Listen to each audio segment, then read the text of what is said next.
ছুটিଯିବି এই ବାପା ଡାକ୍ତରୀ କମତ ଋଷିର ଅଛି ଅଭିଶାପ କରିପାରିବେ ନାହିଁ ମୁଇଁ ଯମୁନା ଝଡ଼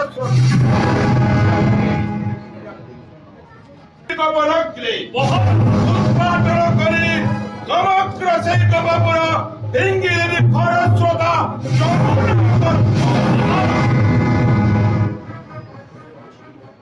ଅଛି ଗୋମତ ଋଷିର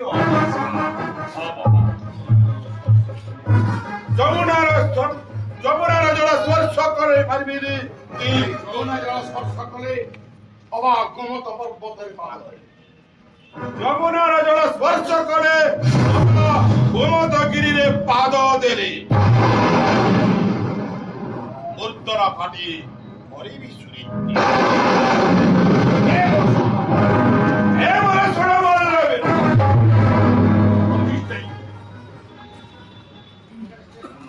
ଗୋମତ ପର୍ବତରେ ପାଦ ଦେଲେ ଯମୁନା ଜଳ ସ୍ପର୍ଶ କରେ ମୂର୍ତ୍ତରା ଫାଟି ମରିଯିବେ ତେଣୁ ହେ ମୋର ଷୋଡ଼ମ हेलो एवरीवन तो सभी केंदा अच्छो भल भल तो आजर वीडियोटा काणे सेटा तो थंबनेल देखी करी जानी सारबन तो चलो वीडियो के स्टार्ट करमा तो बरगढ़ रे चलीचे विश्व प्रसिद्ध धनुयात्रा लगी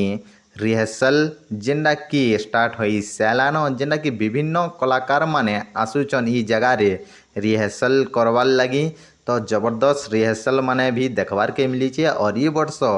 जेनता रिहर्सल चली जे पूरा ये वर्ष धनुयात्रा पूरा दुलकिन युवा तो वीडियो लास्ट तक जरूर देखबे तार आगु जदि चैनल रे नुआ आसीच बोले बरगढ़ ब्लॉगर कृष्णा के like comment share and subscribe करनियो और किन गान ये वीडियो के देखुच निजर गान ना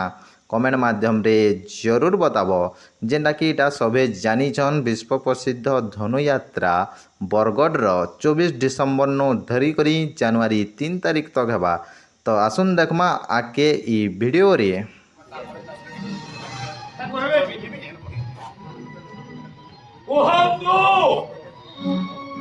কি কারণে অসময়ে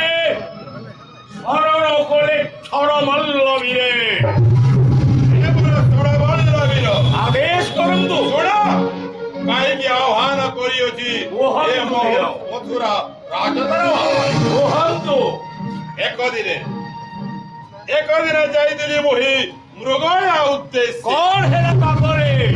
ଆସି ଦେଖେ ରାଜ ଦରବାରେ ଚାଲିଥାଏ ଦେବକୀ ବସୁଦେବର ଶୁଭ ପରିଣୟ ଆଚ୍ଛା ତାପରେ এই ସମୟରେ ପିତା ଅଗ୍ରେସରେ କହିଗଲେ ପିତାଶ୍ରୀ ଜ୍ୟେଷ୍ଠ ପୁତ୍ରର ଅନୁପସ୍ଥିତିରେ କାହାର ଶୁଭ ପରିଣୟ ରାଜ ଦରବାର ତାପରେ ହେଲା କଣ ପିତା ହାସ୍ୟ ଦେଇ କହିଗଲେ ପିତା ଅଗ୍ରେସରେ କଣ କହିଗଲେ ପିତାଶ୍ରୀ ଦେବର୍ଷି ନାରଦ ଦେଇଛନ୍ତି ପରାମର୍ଶ ତେଣୁ ଆଜି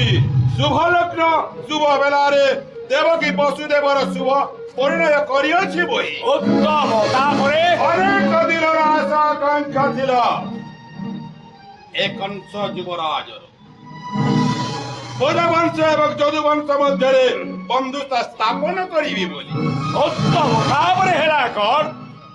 ତାପରେ ହେ ଷୋଡ଼ବର୍ଣ୍ଣ ସଖା ପ୍ରକାଶ କରନ୍ତୁ ପିତାର ଆଦେଶ କ୍ରମେ ପାଠ ପାଣିକିରେ ବସାଇ ନେଉଥିଲି ଦେବକୀ ବସୁଦେବଙ୍କୁ ବସୁଦେବପୁରେ ଉତ୍ତମ ହେଲା କଣ ତାପରେ এই সময়ের হেলা দেববাড়ি কোন দেববাড়ি হেলা রে করছ তুই যখন পাটা পানি কিনে বসাই নাওজু সেই দেবকের অষ্টম গর্ভ মৃত্যুর কারণ কোন